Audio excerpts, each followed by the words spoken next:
Hey guys, today I'm here with the topic of making of the Constitution of India. Before coming on the topic, let's understand what is Constitution.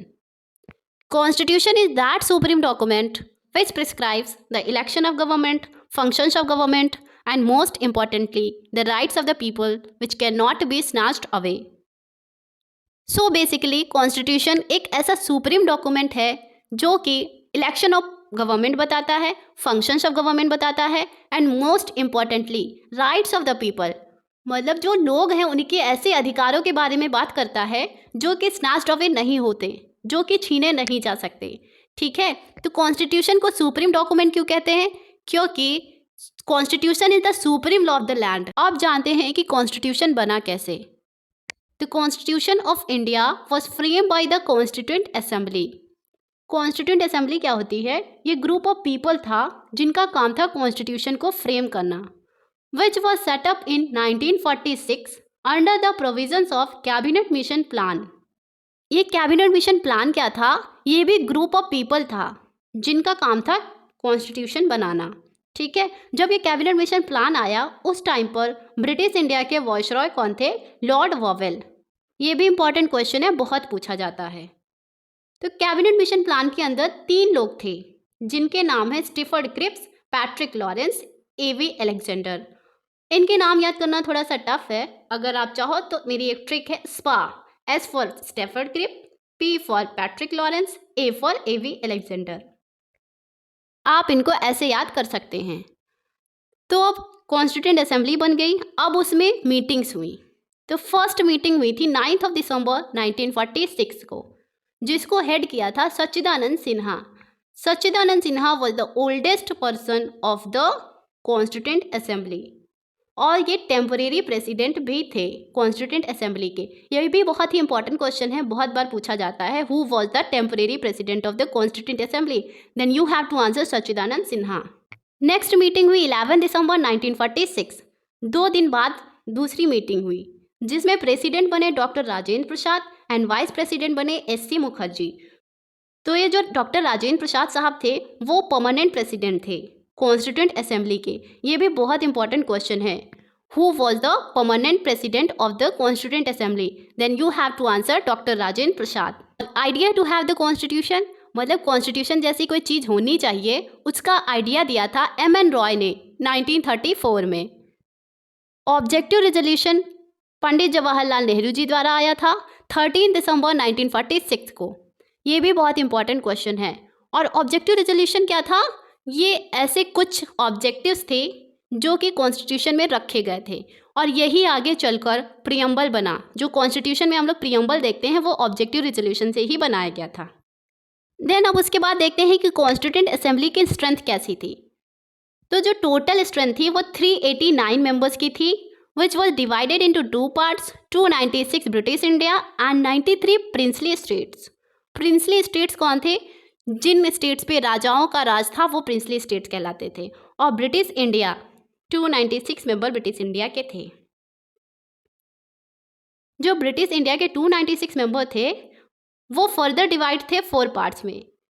210 general candidates थे, 78 Muslims थे, 4 Sikhs थे and 4 chief commissioner provinces थी। ये भी question पूछा जाता है कि ये जो 4 चीफ कमिश्नर प्रोविंसेस थी वो कौन कौन सी थी? तो पहली थी अजमेर, दूसरी थी दिल्ली, तीसरी थी कुर्ग, चौथी थी बलूचिस्तान। अब हम लोगों ने ये सब देख लिया, उसके बाद क्या हुआ ये देखते हैं। तो ये जो 78 मेंबर्स थे मुस्लिम के, इन्होंने रिफ्यूज़ कर दिया कि हम कोऑपरेट नहीं करेंगे कॉन्स्टिट्यूशन बनाने में और इन्होंने अपना एक सेपरेट कॉन्स्टिट्यूशन डिमांड की। On 3 June 1947 Indian independence act 1947 was passed, which resulted into partition of India into 2 dominion. First is India and second is Pakistan. तो ये भी क्वेश्चन पूछा जाता है कि कौन से एक्ट के थ्रू इंडिया डिवाइड हुई थी? तो वो इंडियन इंडिपेंडेंस एक्ट है। कॉन्स्टिट्यूएंट असेंबली ने नेशनल फ्लैग को 22 जुलाई 1947 को अडॉप्ट किया, नेशनल एंथम को 24 जैन 1950 को किया एंड नेशनल सॉन्ग को 24 जैन 1950 को अडॉप्ट किया। National anthem and national song एक ही दिन अडॉप्ट हुए थे। On 26 November 1949, the Constitution of India was adopted by the Constituent Assembly. 26 नवंबर 1949 बहुत इंपॉर्टेंट डेट है, बहुत बार पूछी जाती है कि कॉन्स्टिट्यूशन ऑफ इंडिया कब अडॉप्ट हुआ। तो 26 नवंबर 1949 को अडॉप्ट हुआ और जिस दिन ये अडॉप्ट हुआ था उस दिन 284 मेंबर्स ने साइन किया था कॉन्स्टिट्यूशन पे। कॉन्स्टिट्यूशन एक डॉक्यूमेंट के फॉर्म में है ना, तो उस पे 284 मेंबर्स ने साइन किया था। On 26 January 1950 the constitution of India came into force. ये भी बहुत इंपॉर्टेंट डेट है, 26 जनवरी 1950। केम इनटू फोर्स मीन्स कि उस दिन से कॉन्स्टिट्यूशन चलन में आया था, मतलब अप्लाई हुआ था।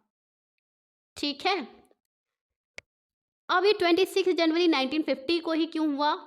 हमारा कॉन्स्टिट्यूशन तो बन गया था 26 नवंबर 1949 को ही। तो ये इसलिए हुआ क्योंकि इसी दिन 1930 में पूर्ण स्वराज का आइडिया पास हुआ था लाहौर सेशन में। तो कॉन्स्टिट्यूशन मेकर्स ने सोचा कि इसी दिन हम कॉन्स्टिट्यूशन को फोर्स में लाएंगे। तो 26 जनवरी 1950 को कॉन्स्टिट्यूशन फोर्स में आया था। कॉन्स्टिट्यूशन को बनाने में टोटल एक्सपेंडिचर कितना था?